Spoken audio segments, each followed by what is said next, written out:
Praise the Lord. கர்த்தருடைய பரிசுத்த நாமத்துக்கு ஸ்தோத்திரம். நான் இந்த வாரம் சபைக்கு வந்தேன்.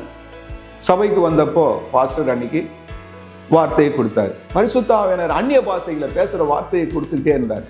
நானும் கவனிச்சுக்கிட்டே இருந்தேன். எனக்குள்ள ஒரு ஆவியானவர் செல் அப்படின்ற ஒரு வார்த்தை எனக்கு வந்துடுச்சு. நம்ம ஒவ்வொருத்தரும் இதுவரைக்கும் நம்ம செய்ய பயப்படுகிற, ஆனா கர்த்தர் நமக்கு கொடுத்திருக்கிற டேலண்ட், கிஃப்ட், வாய்ப்புகள், வேலை, அதை தைரியமா செய்ய ஆரம்பிக்கும் பொழுது, கரேஜ் செய்ய ஆரம்பிக்கும் பொழுது, என்னால முடியும், என்னை செய்ய வைக்கிறார் என்று சொல்லி எழும்பி செய்யும் பொழுது அது ஒரு பெரிய எழுப்புதலை உண்டு பண்ணும். பெரிய ஆரம்பத்தை அது அங்க கொண்டு வரும்.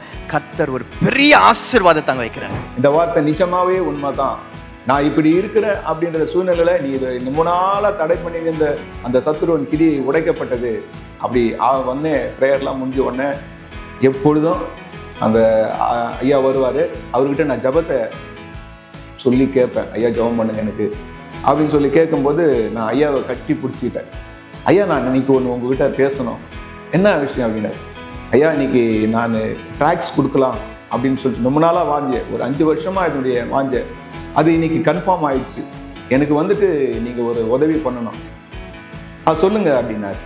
ஆனால் கட்டி பிடிச்சி அவர்கிட்ட கேட்ட பொழுது எனக்கு மெய் சிலிர்க்க வச்சிருச்சு.